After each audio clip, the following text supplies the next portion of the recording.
खूनी Monday channel पर आपको मिलती हैं दिल दहला देने वाली एनिमेटेड हॉरर स्टोरीज। तो सब्सक्राइब करो और हर हफ्ते हॉरर को एंजॉय करो। बेल आइकन दबाना मत भूलना।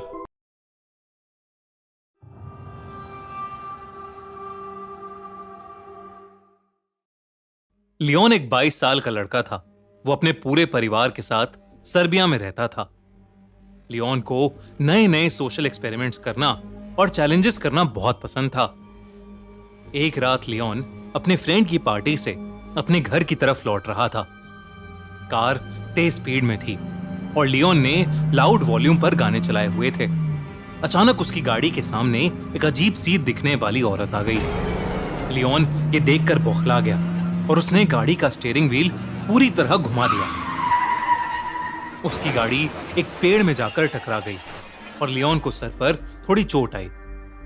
उस रोड के पास एक हॉस्पिटल था जहां का स्टाफ क्रैश की आवाज सुनते ही दौड़ता हुआ आया और लियोन को हॉस्पिटल के अंदर ले गया। लियोन को क्रैश के 15 मिनट बाद ही होश आ चुका था।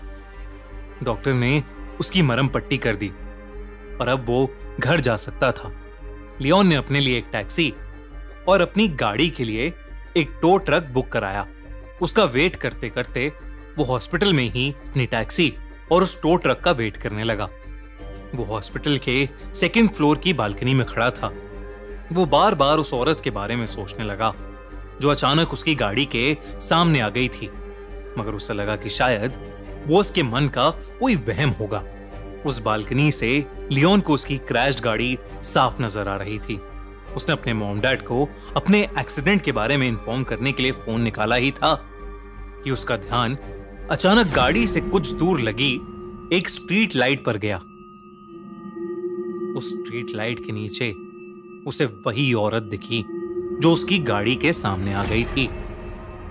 वो उस स्ट्रीट लाइट के नीचे बेहद अजीब तरीके से डांस कर रही थी। लियोन उसे देखकर बहुत चौंक गया और अपने फोन से उसे रिकॉर्ड करने लगा कि तभी लियोन के फोन पर किसी का कॉल आ गया। लियोन ने जल्दी से फोन काट दिया, लेकिन उसने जैसे ही वापस उस स्ट्रीट लाइट की तरफ देखा तो वो औरत अब वहां से गायब हो चुकी थी। उसके फोन की रिकॉर्डिंग भी अपने आप बंद हो गई। जब उसने अपनी फोन गैलरी चेक करी तो उसमें वो वीडियो थी ही नहीं। लियोन ये देखकर थोड़ा घबरा गया। उसके कुछ ही देर में उसकी कैब वहां आ गई, इसलिए और वो तुरंत वहां से निकल गया। मगर वो अभी भी काफी बौखलाया हुआ नजर आ रहा था। घर पहुंचते ही लियोन ने उस औरत के बारे में सर्च करना शुरू कर दिया। जब उसने इंटरनेट पर देखा तो उसके होश उड़ गए। इंटरनेट पर लियोन को एक वीडियो मिली जिसमें वही अजीब सी दिखने वाली औरत उसी स्ट्रीट लाइट के नीचे वैसे ही अजब तरीके से डांस कर रही थी। इंटरनेट पर लोग उस औरत को सर्बियन डांसिंग लेडी कह रहे थे। कुछ लोग तो उस डांसिंग लेडी को एक भूत भी बोल रहे थे और कह रहे थे कि वो डांस नहीं बल्कि कोई भूतिया रिचुअल कर रही है। ये सब देखकर लियोन उस औरत में और इंटरेस्टेड हो गया। अगली रात लियोन अपने छोटे भाई निको के साथ कैमरा लेकर उसी जगह चला गया जहां उसे वो औरत दिखी थी। वो दोनों रात के 12 बजे उसी स्ट्रीट लाइट से थोड़ा दूर जाकर छुप गए और कैमरा निकालकर उस औरत का वेट करने लगे। बहुत देर हो गई मगर वहां कुछ भी अलग नहीं हुआ। लियोन ने सोचा कि शायद वो औरत कोई मेंटली अनस्टेबल इंसान होगी। लियोन वहां से जाने ही वाला था कि उसने देखा कि सफेद कपड़ों में वही औरत उस स्ट्रीट लैंप के नीचे आ रही है। उसका चलने का ढंग बेहद अजीब था। बहुत ही अटपटी चाल थी उसकी। जैसे ही लियोन ने उस औरत को देखा उसने कैमरा में रिकॉर्डिंग शुरू कर दी। वो औरत उस स्ट्रीट लैंप से नीचे आई और दोबारा वैसे ही एबनॉर्मल तरीके से डांस करने लगी। इस बार लियोन ने देखा कि उस औरत ने अपने हाथ में एक चाकू भी पकड़ रखा है।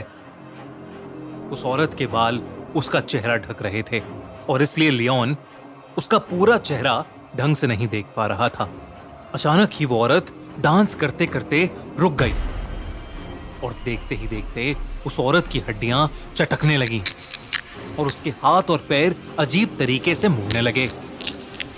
तभी उस औरत ने अपना चेहरा लियोन की तरफ किया और वो उसे देखते ही जोरों से हंसने लगी। उस औरत का चेहरा डिसफॉर्म्ड और बेहद डरावना था। वो अब धीरे धीरे लियोन और निको की तरफ चलकर आ रही थी। लियोन और निको ये सब देखकर बहुत डर गए। वो फौरन अपनी कार की तरफ भागे। जैसे ही लियोन अपनी कार के पास पहुंचा तो उसने देखा कि निको उसके साथ नहीं है। लियोन ने नजर घुमाई तो उसने देखा कि निको उस डांसिंग लेडी के पास खड़ा था। ऐसा लग रहा था कि निको उसके वश में है। लियोन ने निको को जोर से आवाज लगाई और निको मानो वापस होश में आ गया हो। निको जल्दी से वापस कार की तरफ भागा और लियोन और निको दोनों कार में बैठकर वहां से निकलने लगे।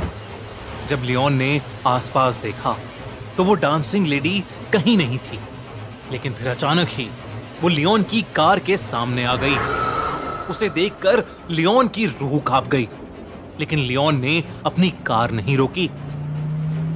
लियोन की कार उस डांसिंग लेडी के आर पार हो गई और जब लियोन ने अपने रियर व्यू मिरर से पीछे देखा तो वो डांसिंग लेडी उस रोड पर खड़ी लियोन को ही घूर रही थी और फिर अचानक वो हवा में कहीं गायब हो गई।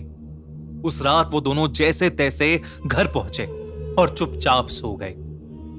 अगले दिन निको ने लियोन को बताया कि उस डांसिंग लेडी ने पिछली रात निको से कहा कि वो खुद डेथ है और वो जिसको भी देखेगी वो उससे उसकी सबसे करीबी चीज छीन लेगी।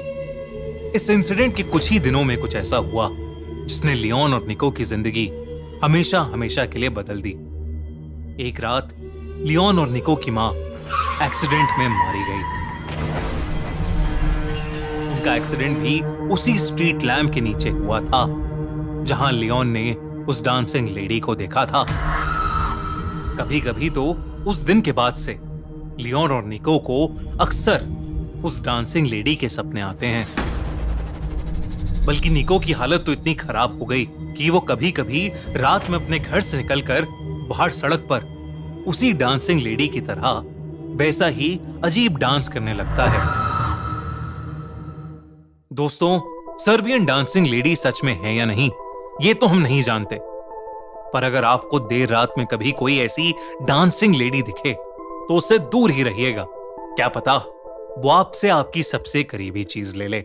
और दोस्तों, सर्बियन डांसिंग लेडी के बारे में और जानना है तो हमारे इंस्टाग्राम पेज को अभी फॉलो करो। हम अब अपने इंस्टाग्राम पेज पर आपके लिए horror facts, legends and myths, haunted places, इन सब टॉपिक्स पर इंटरेस्टिंग रील्स बना रहे हैं। Check out now. Instagram page की लिंक पिन कमेंट में। और अगर आपको ये वीडियो पसंद आई तो खूनी मंडे यूट्यूब चैनल को सब्सक्राइब करना मत भूलना।